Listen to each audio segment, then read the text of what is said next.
Okay, first, I guess we'll call the audio meeting to order here for the Planning Commission, and we'll have a roll call. Chris, would you please?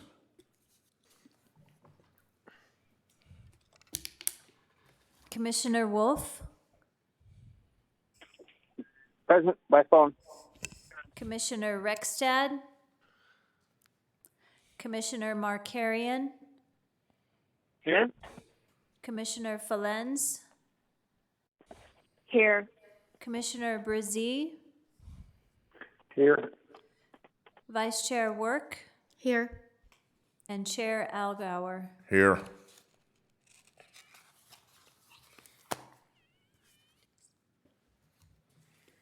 Yeah.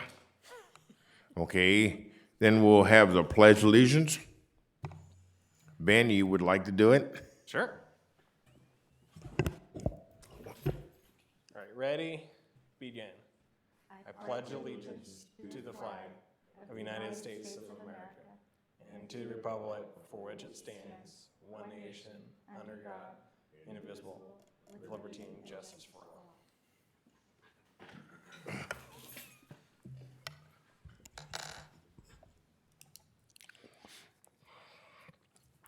Okay, do we have any public comments, or are we going that way? There were no public comments received via email at the public comment at yucaipa.org email address as listed on the city's agenda. So no comments have been received. Thank you. Well, then we'll move to the consent agenda, items 1 and 2. Can we get a motion? Here, Commissioner Markarian, I make a motion that we accept the minutes from the last meeting. We're working on the consent agenda.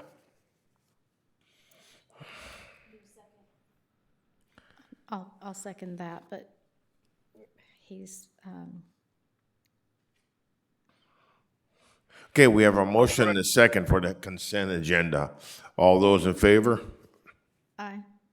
Aye. The votes will Actually- need to be by roll call. It wasn't clear, or can we confirm if Markarian was approving just the minutes or both the architecture design and the minutes? Because the consent item is two items. Both items. Both Consent items. agenda for both items. Both items, okay, Okay. good. So then we will take a roll call since it's teleconference to confirm the votes of each member. And so Chris will lead the roll call. Okay. Take a roll call. Commissioner Wolf, Aye. Yes. Commissioner Rexstad? Yes. Commissioner Markarian? Yes. Commissioner Falens? Aye. Commissioner Brzee? Yes. Vice Chair Work? Yes. And Chair Algauer. Here. And then let the record show that Commissioner Rexstad has joined the meeting and then also voted yes on that item. I don't think the microphone was on, but that is the case. So that's for And you'll- Okay. that's for 1 and 2? All right. So we'll have to take a quick second to get, so Shan's project has been, or Shan McNaughton, the Sorensen project was approved. So we will now need to call in the next applicant for the public hearing, item number 3. So that'll happen real quick. And so we'll take 1 minute pause as that gets transferred in. Yes. Yeah, Shan can leave the meeting now if he would like. Thank you very much. I'm confused, what happened?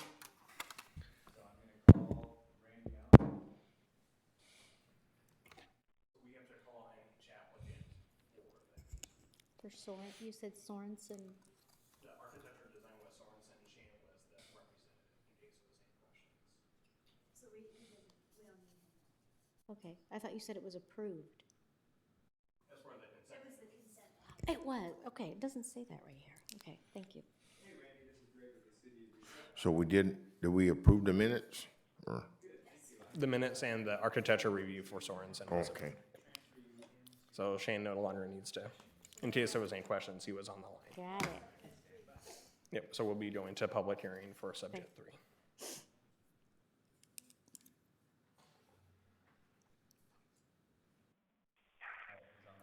Okay, the applicant is now on the phone, so we can proceed with item number 3. Okay. Okay, case number 20-035, the architectural review. No, that was approved as part of the consent item. Yeah, Oh, so it's consent, okay. So we're now on item number 3.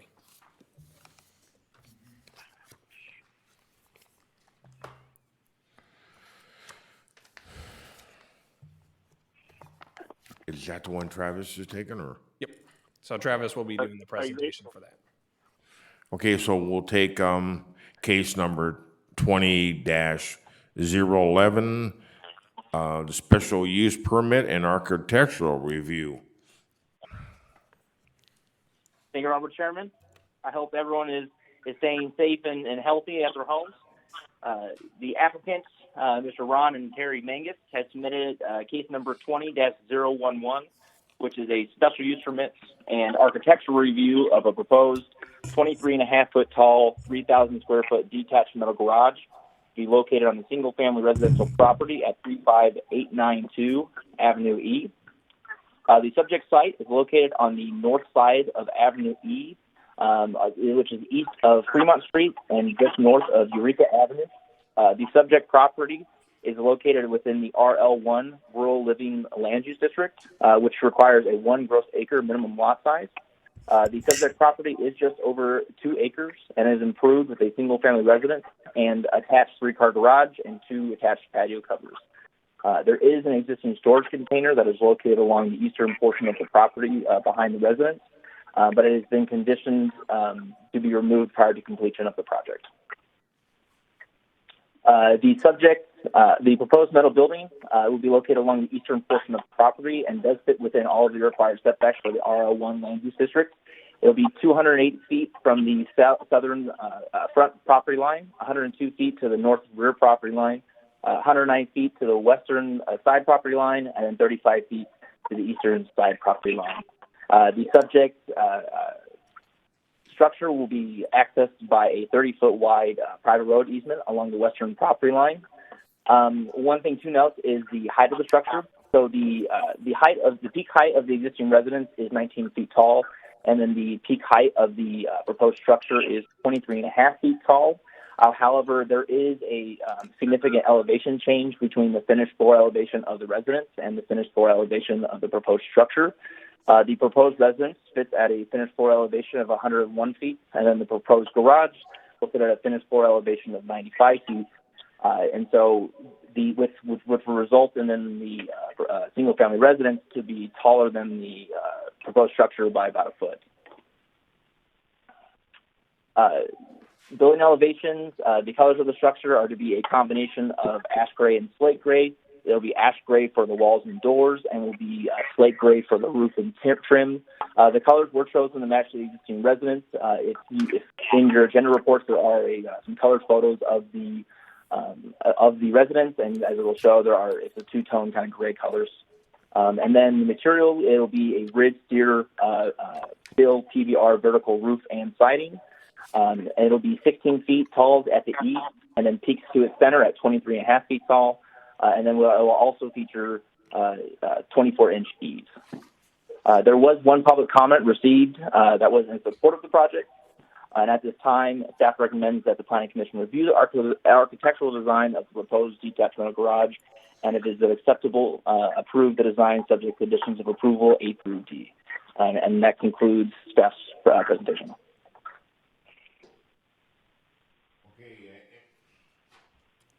Any of the I'm the commissioners, contractor I'm sorry, go ahead. any commissioners have any questions for staff? Okay, hearing none, does the applicant want to make a comment? I'm the contractor and I'm on the phone if you have any questions. Okay, does any of the commissioners have any questions for the applicant?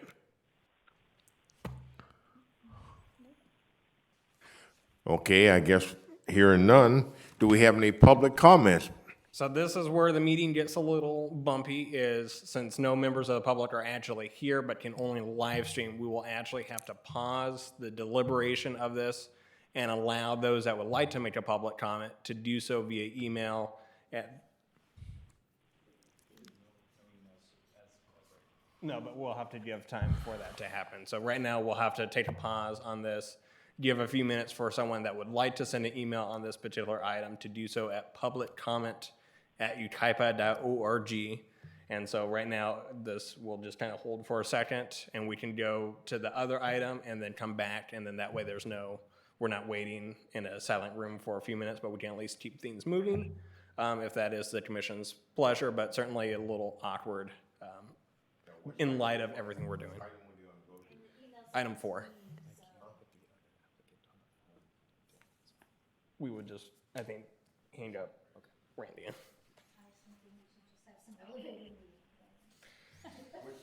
project do you want to go to now? We'll go to item number 4. Yes. We tried to keep the agenda relatively light as we test out this.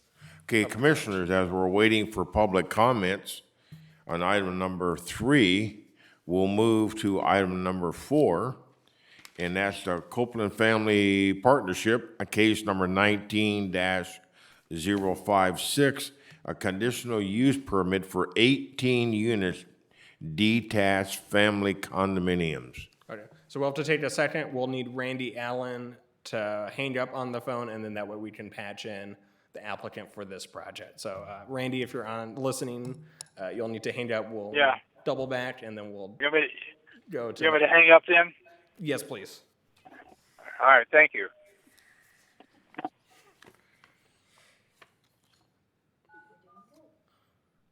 We're making technology work, but it is definitely wasn't designed quite for this setting, but we're our IT department and Greg is graciously helping us.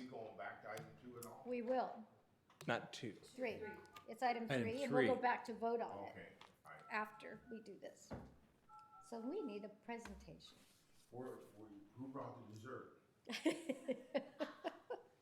I want to know where the drinks are, is what I want. Chris, you want to do a dance or do something? Where's the wine?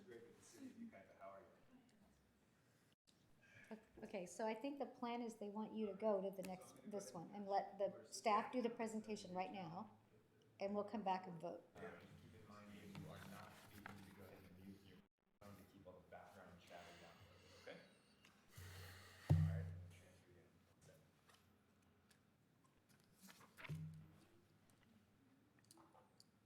Okay, we will. Is Craig on the line? Craig, can you hear us? I can hear you fine, thank you. Okay, now we will start the presentation for item number 4. Case number 19056, a conditional use permit for an 18-unit detached single-family condominium project and tentative tract map for one lot subdivision known as TTM 20202, which also includes a remainder parcel for an existing single-family residence at 12808 3rd Street. The property itself is located on the west side of 3rd Street north of Bella Vista Drive. It is a large or a flat 2.73 acre site that does currently feature an existing single-family residence and a large detached metal structure at the rear of the property.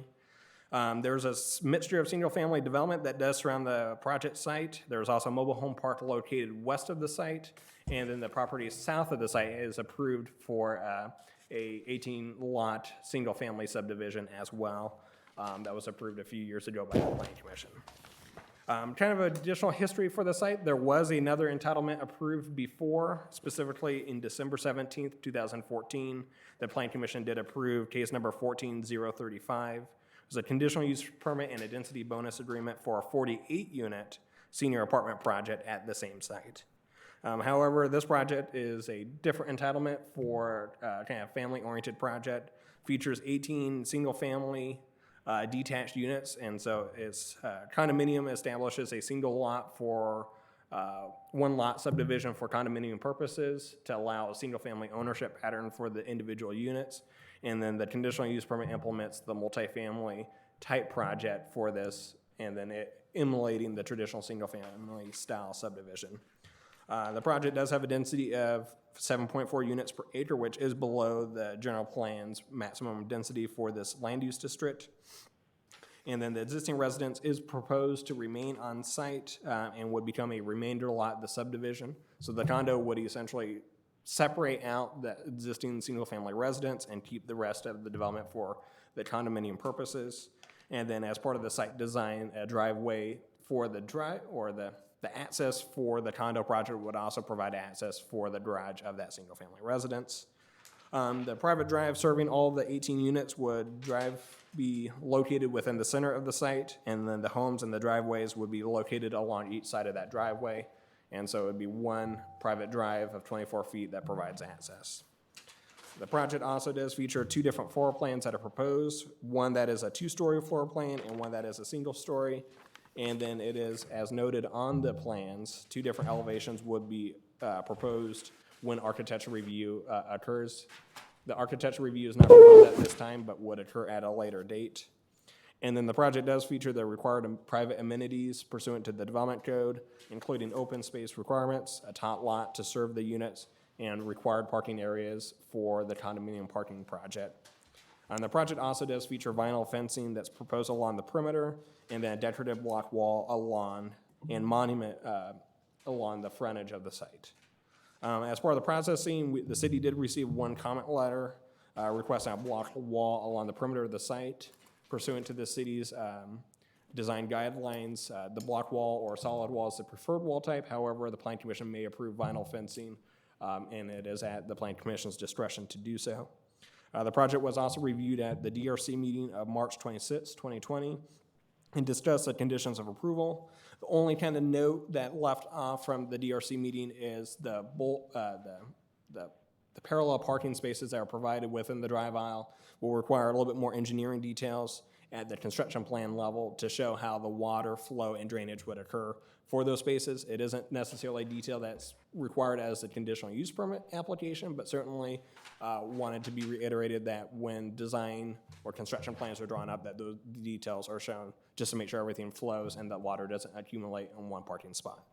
And then as part of the environmental review under the California Environmental Quality Act, the project is exempt from environmental review pursuant to section 15332 of the CEQA guidelines, which covers infill development of less than 5 acres, consistent with the general plan, this property itself being 2.7 acres total, absent and then with the remainder lot is 2.4 acres of development proposed, which is less than 5 acres. And so with that, staff does recommend approval of the conditional use permit and tentative tract map, and that the Plan Commission adopt the findings and find that the project is exempt pursuant to the CEQA guidelines. I am happy to answer any questions. And then as noted, the applicant is also on the phone, or the applicant's representative, Craig Heaps with Premium Land Development, is on the phone to answer questions as well. Got a question for staff. The road in and out is 24 feet wide, That is correct. and then you're looking at 3 and 4 bedrooms. Is there any extra parking for guests anywhere, or There's some, was there provided for some? It's on That the is plan. correct. So as part of it, 36 spaces are proposed within the garages, which meets the parking requirements.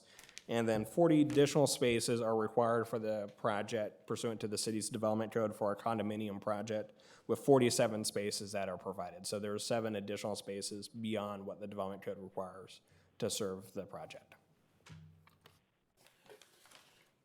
Okay. I have 2 questions. Do you have another question, JR? Lloyd, do you have any? Is this it's not an HOA? This would be, the common areas would be maintained by an HOA. Right, but I mean, it's not governed by a homeowners association? The HOA would be the homeowners association Oh, for that. So as part of the condominium project, the way it lays out is the airspace is owned by the resident, and then everything else is common area. And so an HOA coordinates the maintenance of those provisions, and so that would be as part of the project. And so an HOA would be established as part of the final map process. So this is commissioner work, those that are listening. So this is a condominium project, so it's one lot and the sales, that's the way we've done it before, right? That is correct. Yes. Okay. I don't see a tot lot on the plan.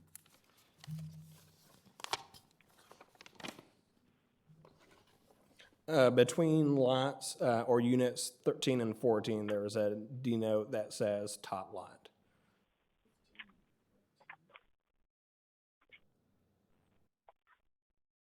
The actual amenities for that tot lot are not known at this time. It would be provided as part of the conceptual landscaping for the project, but.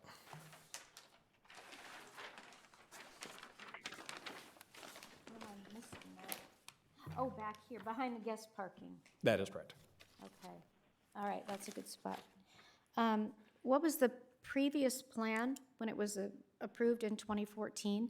What was the perimeter requirement at that time? Was it vinyl fencing? Was it block wall? What are we changing anything? The senior housing project that was proposed also included a vinyl fence as the perimeter wall type for that particular project. It was a vinyl fence, because we've turned that down in a few other projects. We've said no, that wasn't sturdy enough, so I don't know if anyone else recalls that, but that became quite an issue at a project not that long ago. So, okay, I just want to make sure that we weren't changing something that we had. Yeah, and it, certainly as part of the design guidelines, the flexibility was provided because with everything, context also is important, and so it gives the planning commission or applicant's direction that the solid wall material is the preferred type, but certain conditions of vinyl fence or other type of material can be approved. And so in this case, the applicant is requesting the vinyl fence. The 2014 project, the senior housing project, also did have a vinyl fence proposed with And that. the entire perimeter fencing then will be the responsibility of the HOA, not the individual in that. Are these going to be fenced yards in the backyard? The yards would be fenced as well, so there'd be vinyl fences between the individual units. Okay, and the HOA will be responsible for that fencing, that whole perimeter fencing? Typically with the HOAs, the vinyl fence or any common area fencing is still the responsibility of the property owner. The HOA may establish guidance on who maintains it. So for Chapman Heights, as an example, one side of the fence is maintained by the one property owner to there, and then you're responsible for the one to the right or something of that sort. And so CCNRs may establish some guidance as well so that there's no dispute on who's responsible for any repairs. And that's fine as long as there are other people, if you're sharing a fence with other people in the same project, but if the fence butts up to other backyards, I would think you wouldn't want to have a dispute with the property owners that are already there. So that the perimeter fencing should be the responsibility of the HOA. And then they could go back and build the individual, I would think. I'm wondering if that's something that we could have in the CCNRs. I don't know. And that could certainly be added as condition that the HOA be responsible for the maintenance of perimeter fencing. That's all my questions. Thank you. Any other commissioners have any questions for staff? Yes, this is Commissioner Marconian. Go ahead. We can do a round robin and start with Martarian. What? We can do where each commissioner, we'll call on each individual commissioner to Okay. and then that way we can keep some order. So we'll start with, we'll go through our roll call. So we'll start with Commissioner Wolf and see if he has any comments and work our way up the list. Okay. So do we have any public comment? We'll do that step next when we have people email stuff, but we can do just any questions for staff or the applicant right now. Okay. So is there any questions from any of the commissioners for staff? So we'll start with Commissioner Wolf. Yes, Commissioner Wolf has a question. Okay. So I have a couple questions, actually. The retaining wall, or the block, or I should say the vinyl fencing that's going to go around this property, on one side of it, am I correct, it's residences, not a mobile home park. Is that correct? The west property line is where the mobile home park is, so only the far end of the site or the rear of the site is what abuts the mobile home park, and then it's single-family residences to the north and then it's a proposed subdivision that has not been finalized or recorded on the south. And the proposed also has a vinyl fence for their rear yards. I do not recall what the wall material was for that subdivision, or if that detail was shown on the tentative map. Okay. And then the residence that's remaining, who owns that residence? Is it the same owners of this property? Are you talking about the property to the south or the remainder lot? The remainder lot that has a little house on it. So the existing residence is owned by the applicant for the project, and so they would, as far as current status is, the applicant or the representative may have more insight, but is my understanding it would be retained by the property owner. And do we know why the property owner is not including that portion of the property in this project? Their 50 feet separation, you mean? Yeah. The representative may have some more insight. Maybe they just wanted to have some additional yard space on site for that. And then as part of the district, so with the minimum lot size, they have sufficient space. So it may be that they wanted their own yard space for their property. But the applicant can certainly shed some insight on that as well. Okay.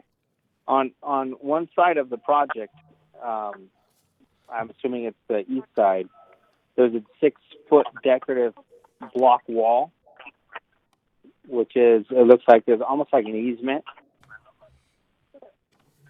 Do you see that on the site plan, on page 1 of the site plan? Yeah, I'm on the plan. So the block wall perimeter? Yeah, so there is a block wall on some of the perimeter, but not the whole perimeter, and it is according to the plans. Why is that? So as part of the design guidelines, the decorative entry feature is required, and so the block wall at the building setback line, or kind of within that front yard area, was proposed to meet that requirement. So it isn't the perimeter, just the front portion of the property. So as you're entering into the site, that wall material itself is just the block wall. Right, but this is behind property number 1, 2, and 3. To the rear of those properties. And then there's also a retaining wall to the rear of property 18. I think he's talking about the south. Okay, so the wall actually on the property line, the southern property line, is just a vinyl fence. There is a block wall, retaining wall that is proposed between 2 and 5 feet. Section D that's shown on the plans do identify the vinyl fence, and then portions where the retaining wall is shown as well. So if you use that section, it does reiterate that the vinyl fence is the perimeter fence, and then the 6-foot decorative concrete block wall.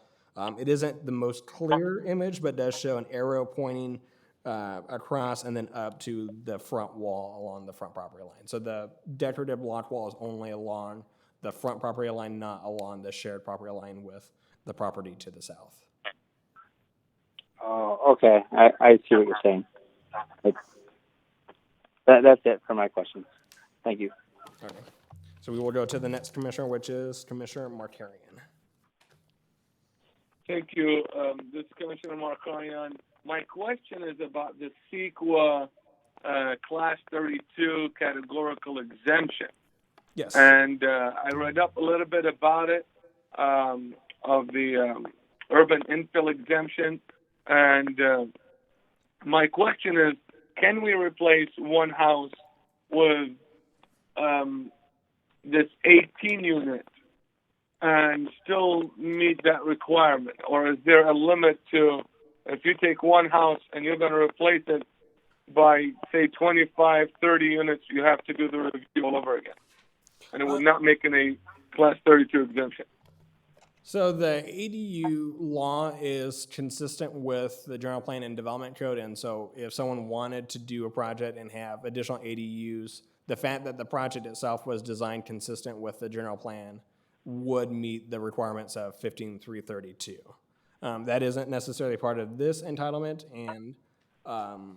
as part of that project, but the 1532 is just strictly, is the project consistent with the development code standards? Is it surrounded by surrounding development? Is there anything, or in terms of utilities and other infrastructure needed to serve the site? If it meets those requirements and is less than 5 acres, it qualifies for 15332, which this project does. Got it.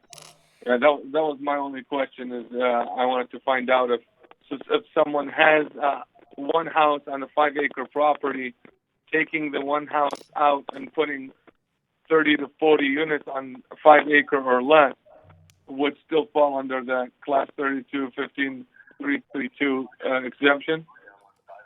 If someone was to do, and we can go into more of a kind of CEQA discussion separately, but if there was a project being done, even let's say hypothetically this was a different multifamily project, and they were doing a density bonus where they were increasing the density, all those components are still consistent with the general plan, land use designation, and the development code. And so theoretically, that would still qualify. If they were doing other types of projects that diverged substantially from that and created its own set of environmental impacts that was not considered with the general plan, then that would be where 15332 would not apply. But in this case, that isn't what is proposed or considered with this particular entitlement. All right, thank you. And my second question is this something that we are approving to start the project of building these 18 units now? Or is there a timeline on this approval? Or is this just something that is going to be made available for whoever is interested in the future to come and develop this 18 units? So it's kind of two different components to it. So this is the tentative map portion that establishes kind of the approval or the framework of the subdivision. In order to build the project, they will do what's called the final map, which is going through and having the actual lots developed, the legal description, created the white paper for the condominium project. And so all that would need to be done separately. There's two different timelines listed in our development code for how long this project would remain approved. Our conditional use permit is for 3 years with a 3-year extension, so that entitlement would remain valid for 6 years. And then the tract map itself has a timeline of 3 years plus another 3-year extension, and then a 2-year city council extension, so it allows it for 8 years. With the condominium project, it's both, so if one expires, they would need to renew that one in order to finish the project if the other one was still valid. But let's say the conditional use permit expired, they're at year 7. The tract map would still be valid, but they would revive the CUP if that was the case. Before any development does occur, they would also need to submit the architecture review and conceptual landscaping for Plan Commission approval consistent with the conditions of approval for the project as well. So the Plan Commission will have another chance to at least review the building design for this project and ensure compliance with the city's design guidelines at that time, or verify that everything is still consistent with the project approval as well. Perfect. Thank you so much. That's all the questions I had. Okay. And then next commissioner is Commissioner Flens. My question was just about the fencing as well, because I thought we were on these similar type projects recommending block wall. But my only question is those existing residents who this is going to go up against, if something fails within these vinyl fencing, are those residents that already live there responsible for that, as well as the project HOA? So, do you understand what I'm saying? I do. So going back to, I guess, Commissioner Wert's or Vice Chair Wert's discussion, is the Plan Commission can certainly condition that the HOA be responsible for all perimeter fencing for the project, and that would address that particular question. And then as noted, so the design guidelines does allow flexibility. The block wall or other solid material is the preferred perimeter wall type, but the Plan Commission does have the discretion to allow another wall material type if that is the preference. And so that has been requested by the applicant. The house and then part of the project or not? and so that can be up for consideration, the applicant or the representative may have some input as well on that as part of why the request was made as well. Okay, thank you. Okay, and then last is Commissioner Brzee. But yet there's a driveway going into it of the project.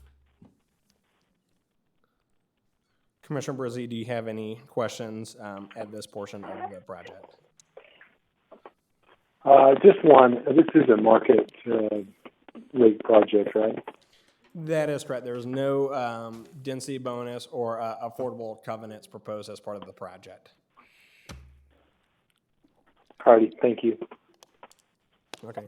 So I guess at this time, the applicant can, if he has any comments, can chime in. Hi, good afternoon. Craig Heaps, Premium Land Development, 34282 Yucaipa Boulevard, Suite 207 here in Yucaipa. Thank you for taking the time and for everybody either going to the chambers or calling in. I appreciate it. Let me just see if I can answer some of the questions by Chair Warwick and Commissioner Friends at the same time. The perimeter fence, the front portion, which we are requesting to be block, and the rest of it to be vinyl, will be maintained by the homeowners association at all times. So if there's ever any problem, it's never the responsibility of the existing homeowners to the north, to the west, or to the south to maintain it. The southern one was, I think, also conditioned to do a vinyl fence as well. They're not conditioned to do block on that one, nor was this one originally. I will tell you, Commissioner Wolf, that in most cases, these exterior fences are block, and as you probably know, in most of my projects, I never have an issue with the block walls. Usually, when you have projects that have interior houses, in other words, they're more than just houses along the perimeter, it's a lot easier to build a block wall around the exterior because you have more houses to spread it around with. I will give you an example that the senior project that I did on 3rd Street, the Horizons project, has a Trek fencing around the outside, which is similar to the vinyl, which we certainly could use here, that is similar in price to the vinyl and very, very sturdy and very nice and very classy. And, we would definitely be looking at a material that makes sense here to, we don't want problems around the perimeter either because it just creates problems for the homeowners association. And in regards to the reason why the garage was kept on the existing house, that was just a decision by the landowner that he wanted to keep the garage. He has a renter there that has been there a long time. He wants to keep it and keep the house up. And because of that, we did not have room to fit another house on without getting too close to the existing garage. And so we just maintained that setback there and maintained that yard.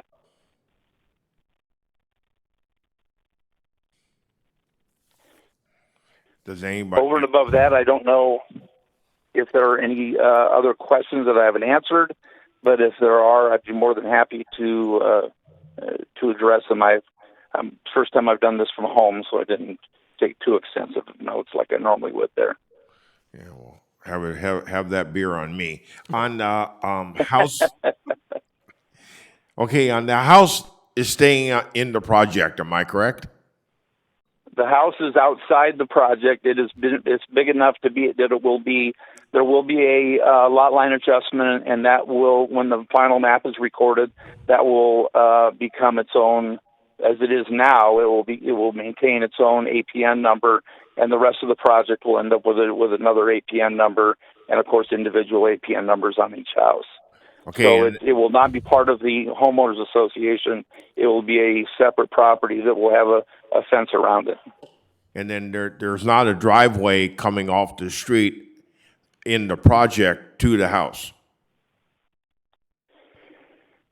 There. You know what? Let me look at it real quick. I have it in front of me. Let me take a look at it. I know I've looked at that myself before. So the project. I guess. Yeah, chime in. and there is a driveway that comes. They'll have to have access. They'll have to have an easement through the project to go in and out of their driveway. And so the project will actually maintain that. They're not doing anything to maintain it, yet they're using it. Yeah, they'll have an easement to use it, and that'll have to be worked out with the new property owners once they move forward with the actually when they do the lot split, they'll have to work out an easement that'll give that landowner or that homeowner their access through the project. There is no gate, so that although it's a private street, they'll have access to come in and have access to their driveway there.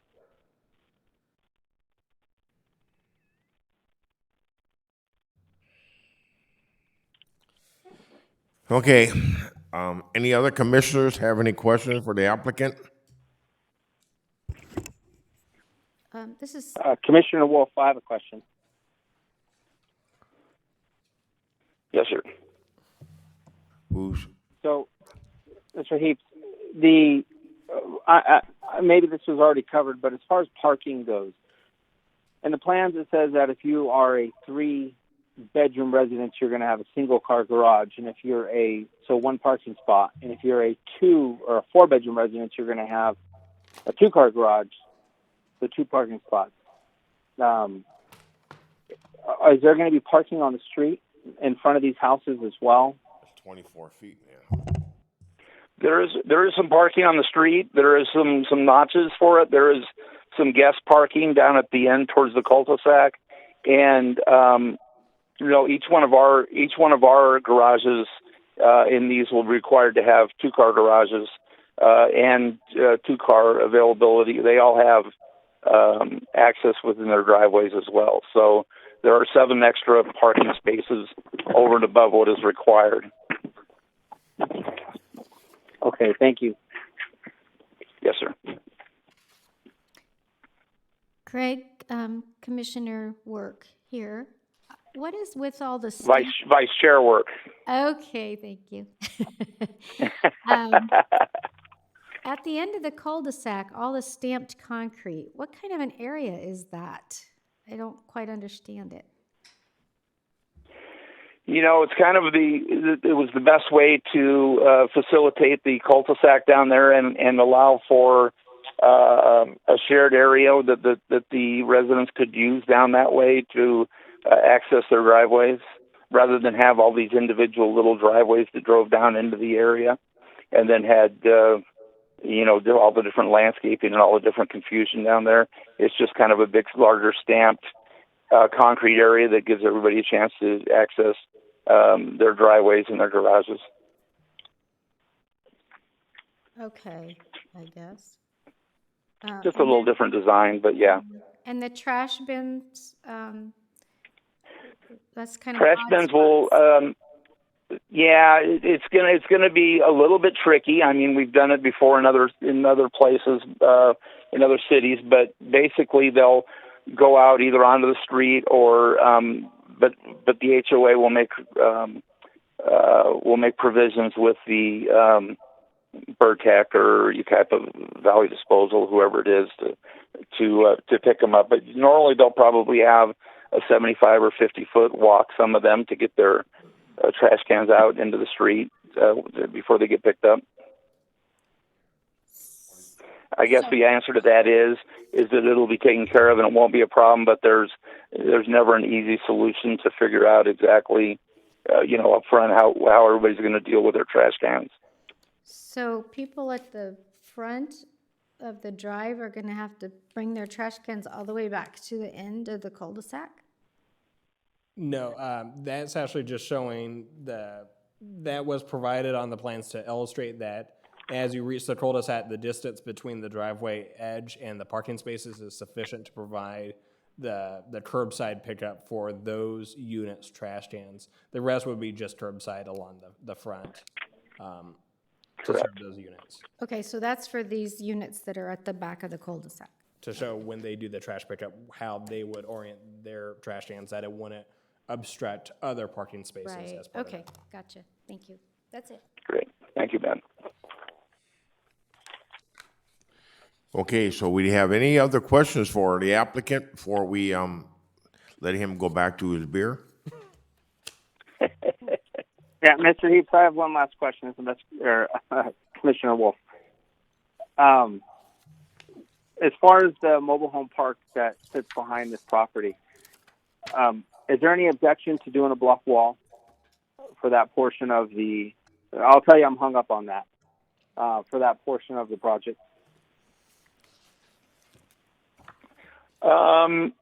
No, I'll give you that. I think that's with the mobile home park there. That's fair as long as the front and the back, which is the east and the west property lines, and then the vinyl or something similar to vinyl to the north and south, I think could be handled within this project. Yes.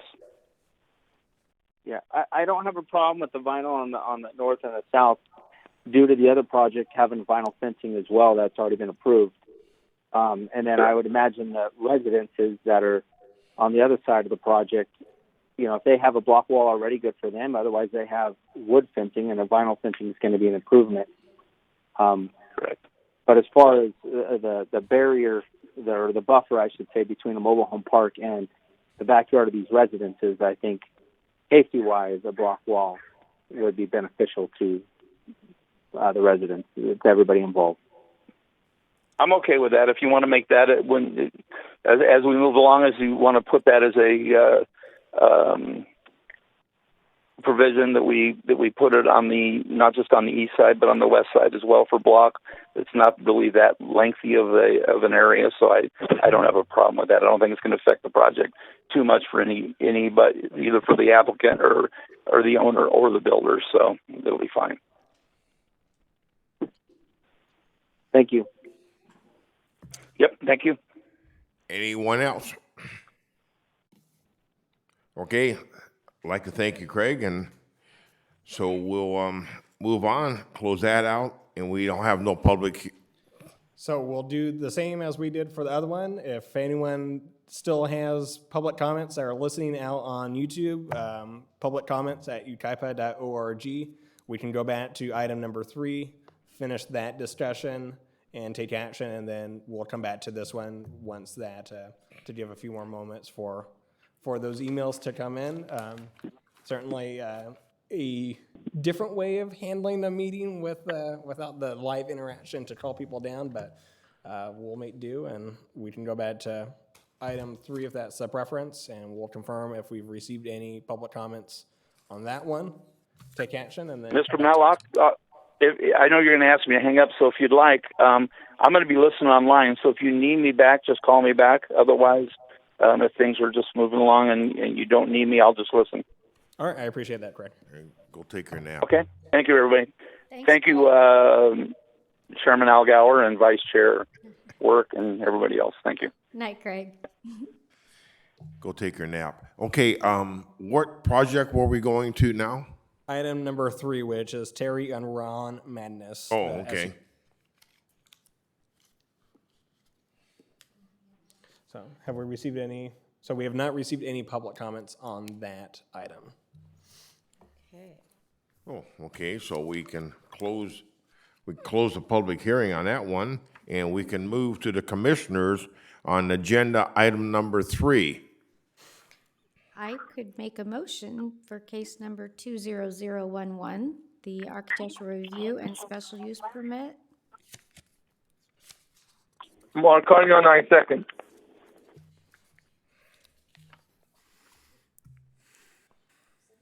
Okay, we have a motion and a second. Do we have any other discussions? Hearing none, all those in favor, we need to do roll call. That is correct, and so Chris will read off the names. Okay, Commissioner Wolf, Yes. Commissioner Rexted, Yes. Commissioner Markarian, Yes. Commissioner Fellens, Aye. Commissioner Brzee, Yes. Vice Chair Work, Yes? Chair Algauer. Yes. Okay, We have a unanimous motion carries. Project passes, so now, Yes, we'll go to 4, and we'll give a second to see if we get any emails. go back to number 4. Yeah, and then Okay, we have no, so we'll close the public hearing and we'll move to the commissioners. I have a question for me, he's not here, so he's a associate. Is 24 foot on these, is that kind of normal? I mean, isn't that kind of, sounds kind of small, I mean, the road.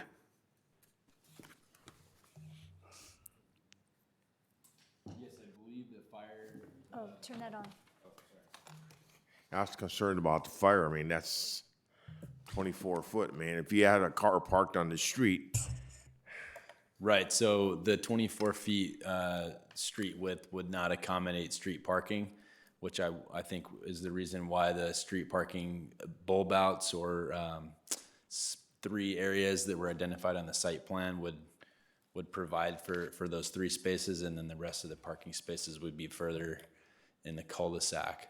But I believe the 24 feet does meet the fire requirement without the street parking. to confirm, the highest fire severity area does modify that requirement to 26 feet, but this one is not in that location.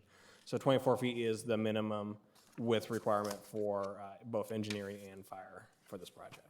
and then how would we handle, I'm still concerned about that driveway coming into the project. I mean, how do you do, are you doing an easement? Does they have to, or, I mean, they're coming into the project, you know, they're using the project for a driveway, yet they're not part of the project. I believe there would be an access easement that would be recorded with the map to provide for that one home access driveway, since there won't be a drive access proposed on 3rd Street. Okay. And if it is the Plan Commission's preference, we can also add a condition that reflects that that easement would be provided to ensure that that remainder lot does have sufficient legal access after the project's complete. Okay. Doesn't the owner, isn't that, it belongs to the owner of the whole property, right? That remainder parcel? That is correct. So Yeah, so essentially, he's obviously gonna have to do that in order to Right. finalize the map. to use the garage as he has Right. proposed on the site plan, yes, that would Right. be a step he needs to complete. Yeah. And I believe that is their current access point, that same delineation currently. Yeah. Well, this investigator Wolf, or I'm sorry, this is Commissioner Wolf, and looking at a satellite image online though of this property, they're accessing 3rd Street from the front of the residence, not from the side of the residence. So this is something, as far as talking about this easement and accessing their property from the side, this is something new. At least what I'm looking at online. So there's kind of 2 different points that they use right now. The driveway for the existing dwelling unit is kind of in the middle of the property. At the southern end, there is another dirt drive or alley, or not alley, but a dirt kind of pathway, and that's to access the metal garage that would be removed as part of the project. So it isn't a paved driveway from my site visit there, but they do have kind of a drive that's serving that metal garage that would be removed. And so that would just disappear with the project. And if you're looking at the aerial photograph, the current driveway access off of 3rd Street approximately aligns with the proposed private road, which will be, that's another way of describing it. Does that make sense? You mean the entrance to this project? Well, he owns that too then. Yeah. Yeah, there's actually, as part of the, right now, if you kind of look at the aerial image, there's actually 2 parallel drives. One is serving the Copelan property or the subject property, and then the other property, there's another drive aisle that abuts it. It's not part of their subdivision either. When they develop that subdivision to the south, the drive or the street in that project would be in the middle of the property, kind of similar to this design as well. So those drives would just disappear with each respective project being built. So Ben, if I'm correct, the driveway off of 3rd Street, that is going to be the entrance to the community, which runs pretty close to the current property, or the house that's already there. Is that correct? Approximately. It'll be shifted a little bit to the south, away from the home. So the drive will be about 10 feet from the edge of the structure or the side of the property, so that when they have the property line for the existing dwelling unit, it provides a minimum 10-foot side yard setback pursuant to our development code. Okay. And are the other commissioners able to look at the aerial like I am? So they can see what I'm talking about? Right. Yeah, there's an aerial Because I provided on understand page JR's 8. concern. What's your concern? Yeah. Well, I think in listening to JR, my concern as well is the entrance to this property for all these homes is going to be, within 10 feet of the entrance to the current existing property. But that's not what is the concern with that, is what I want to know. Because it isn't like cars are going to be speeding in and out of there, so what? No, they're not. But as far as just the ability to enter and exit this property and ultimately get out onto 3rd Street, I mean, this person's going to also have a large backyard. Are they going to be able to access their rear yard? Are they going to be able to park trailers back there? Are they going to hold up any traffic that's trying to get in or out because they want to park something in their rear yard that has the room? Well, they own. I mean, all those concerns come to light when the only way to access this property is going to be off of this easement.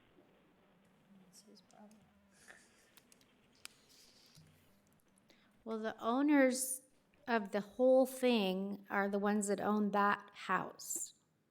Right. So I think that they're going to take care of that when they're making the remainder parcel. And that's just one person that lives there. So I don't think you'll have a lot of traffic coming in and out of that driveway.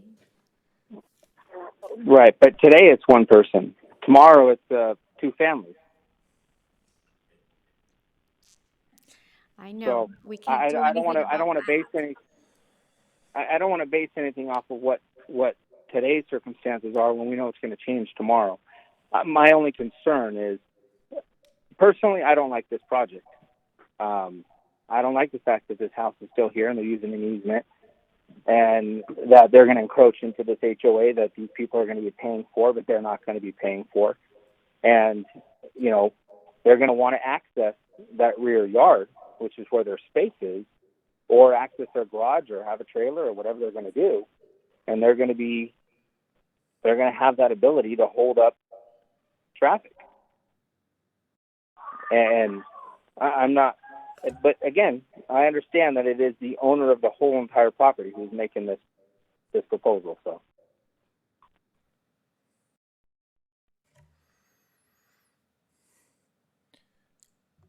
Do you think that's something that Craig needs to come back on and answer? Or We can certainly call Craig to bring him in. I would say that the 24-foot drive aisle for the project provides sufficient access for two-way traffic, and then there is quite a bit of maneuver space for where the detached garage is, that even if someone, let's say, the property owner, Mr. Copeland, or future heirs and successors for the property, have sufficient space to pull in a travel trailer or some other larger, camper without obstructing access for the other residents. There's quite a bit of distance. The garage itself is almost a whole house length further away from that driveway, so there's, should be sufficient space. But we can get Craig Heaps, the representative, to discuss. But when you guys talked about them parking on the street, you said now there's not sufficient space. So if somebody was to park in front of their house parallel to the house, right?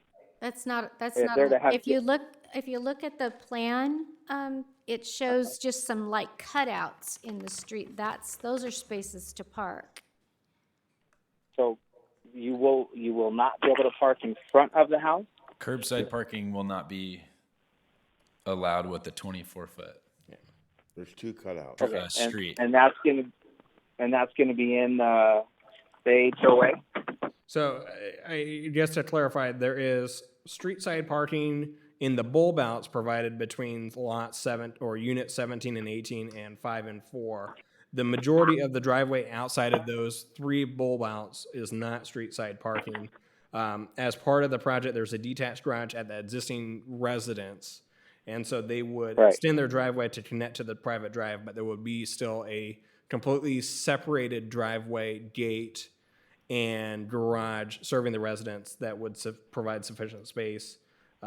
Looking at the house, I don't have my scale in front of me, but it looks like there's probably about 40 to 50 feet separation from the edge of the roadway for the project and where the garage door is for the existing dwelling unit. So they would be able to park their cars not on the street, but it would be within their own property, but just using the easement as a roadway to get to their driveway.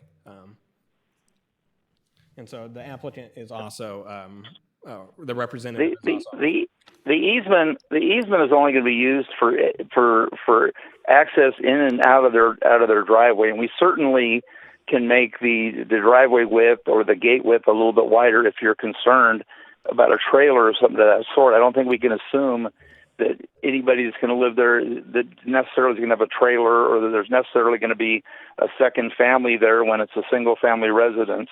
And I don't think the landlord would even allow that as part of his rental, or if he lived there. But I can say that we can make sure that there's certainly no clog up because of the trailers. The 3 bulb outs were put in as a way of just making more parking. We had enough parking without those bulb outs down the street a little further, but installed those just because we thought it would be a nice feature and it would be a way for us to add some more parking where we didn't need to, but we could take a little front yard space and make some parking space so that we could park 47 cars instead of 40 cars or whatever it was the number is. I don't have it in front of me, but I know we're well above the number. But I don't see any concern in our books, in all my years of development, I don't see any concern in the reciprocal easement and allow them to get into their property and out of their property. The only other way to do it is to find a way to create another driveway somewhere in the front, and I don't want to take away from the front features of the project either. No, and I understand that, and I think the parking down the rest of the project is great. I just think that, I understand what you're saying, in regards to it's a single family residence, but I mean, I'll tell you what, you may not have seen it, but what I do for a living, I see it all the time. So, money is money. I mean, that's what it comes down to when you want to rent a property. If you look at the aerial photo, it does not look like it's 50 feet between the edge of the house and the rear fence that leads to property number 18. Looking at the site plans, it is 50 feet.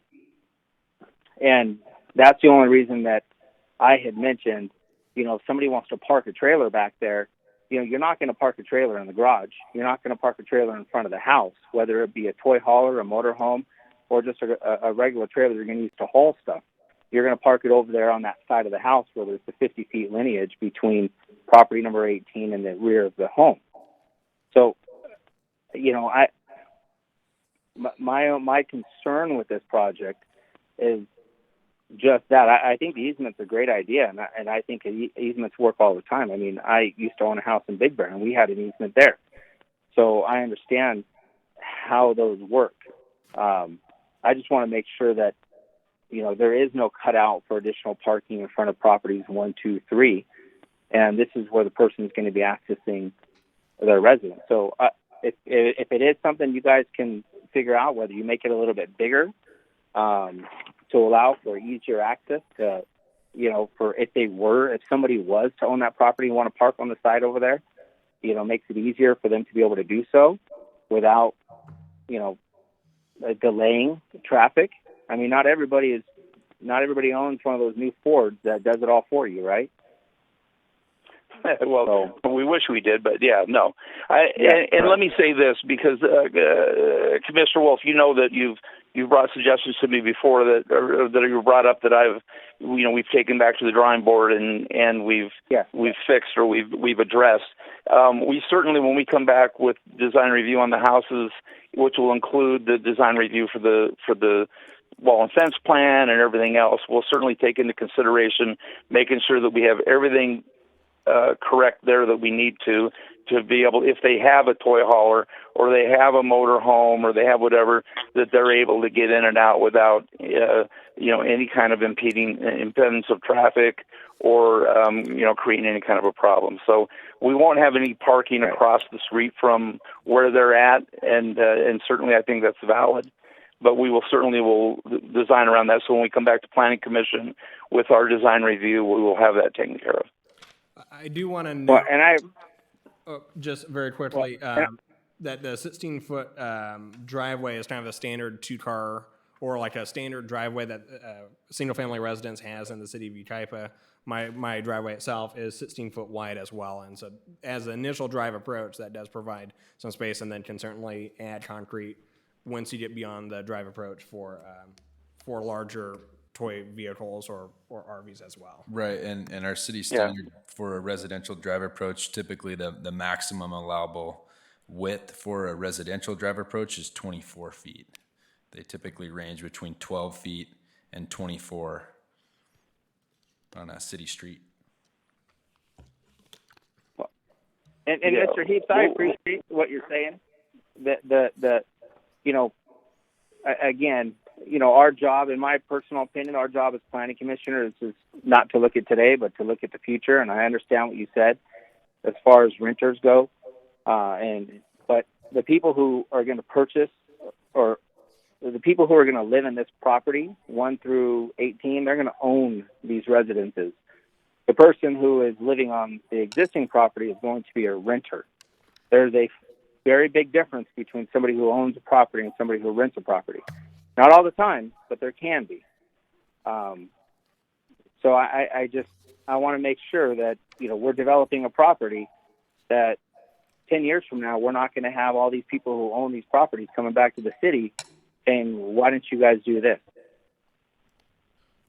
Well, I understand where you're coming from, but certainly by the same token, these 18 homeowners, when they buy their houses and they go to the sales office and they go through all that stuff, they're going to know that there's a house there and that there's a driveway there. They're not going to be surprised by the fact that whether it's a landowner or renter, whoever it is, that there's somebody there and that there is access and there is an easement, because they'll see it.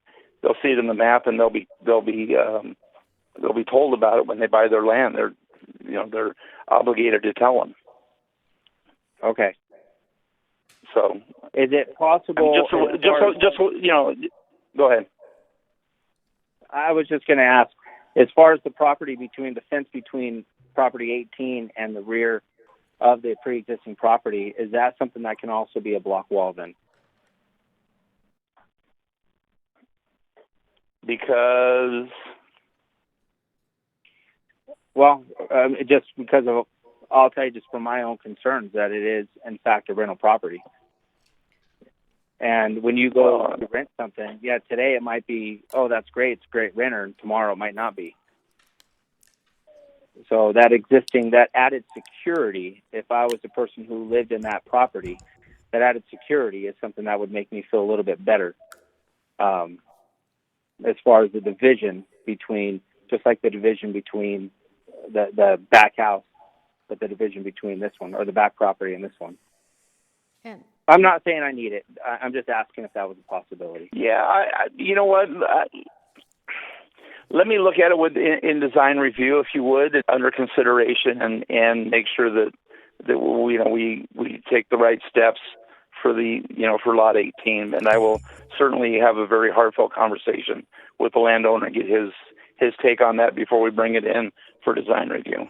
So you're you. you're looking at a 75-foot block wall between 18 and the residence. Am I correct?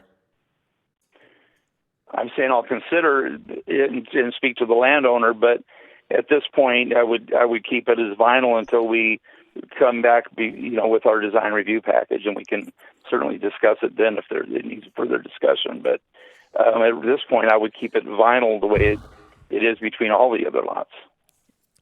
So why don't we let it go until we come back to the review, architectural review, and then we can address it then a little further if you like.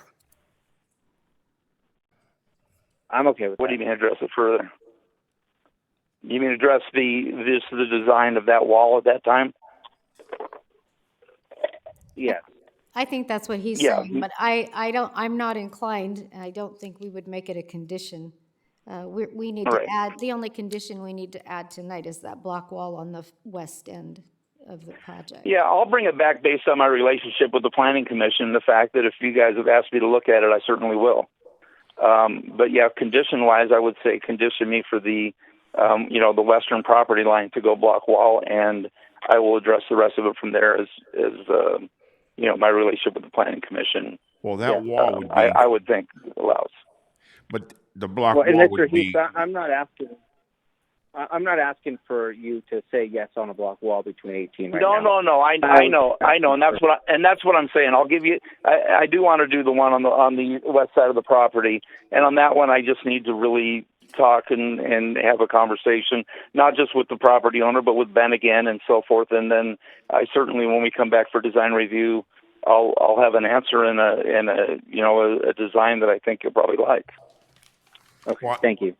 I think there's 50 feet from the garage to that property line on 18. So I don't see that's a major issue there. But anyways, we can readdress it if we have to at the architectural portion. So Sure. Do we have any other comments from any other commissioners?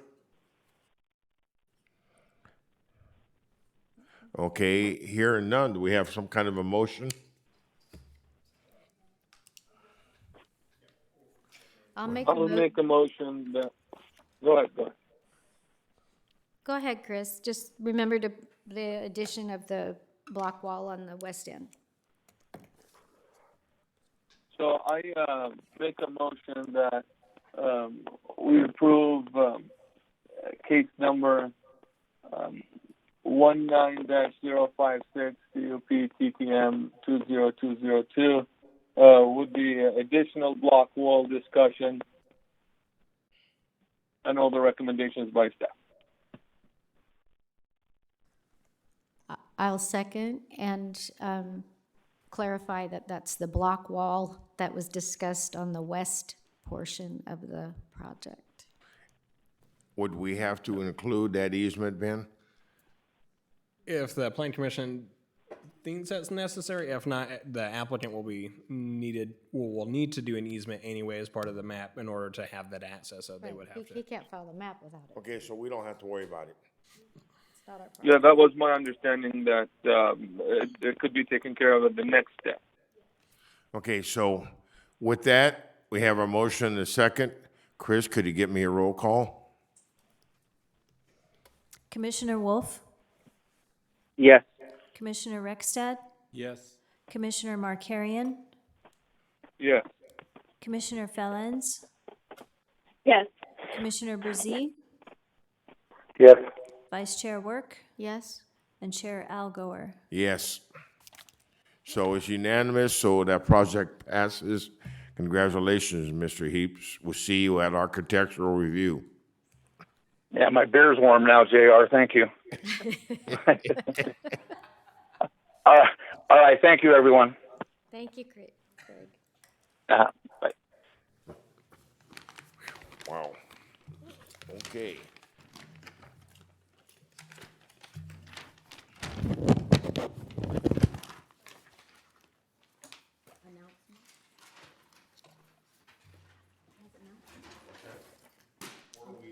We back to Announcements, I think. Are we done? Announcements. announcements? Oh, we're done then. Yeah. Are there any announcements? Are there any? Denise wants to go home. Are there any announcements? Are there any announcements? Anything else? Ben, how are we gonna do, are we gonna meet again this year? We will be meeting again, most likely the first meeting in May, hopefully, through the learning curve of doing these teleconference meetings, it gets a little bit smoother on future ones. I do want to express my appreciation to all the planning commissioners, both that are present here as well as those that are via teleconference, as well as all the applicants that done it, and then certainly a shout out to our MVP, which is our IT department.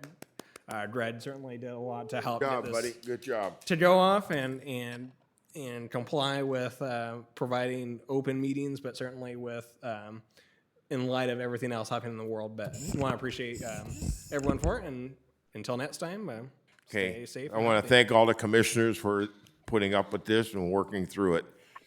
Good job, folks. Appreciate it. My only comment, this is Markarian, my only comment and request was going to be if there is a possibility for a video Zoom conference for these meetings, with one on each commissioner, one on staff, and one on the public, if we ever allow the public back in. It's something that if we could explore, that would be great. As much as I love hearing JR, I'd like to see his pretty face too every once in a while. Chris, I have to wear makeup then. Would you stop it? So this is Greg, IT with the City of Yucaipa. We will be testing some video solutions with some upcoming meetings that we have, including Uptown Association and AVA. They will be kind of our trial to make sure that we can do things smoothly and effectively. And if that succeeds, then we will start moving that towards other commissions. Perfect. Thank you and great job, Greg. We appreciate what you guys are doing for us. Okay, with that, I'm going to call this meeting adjourned. Thank you. Be safe, everyone.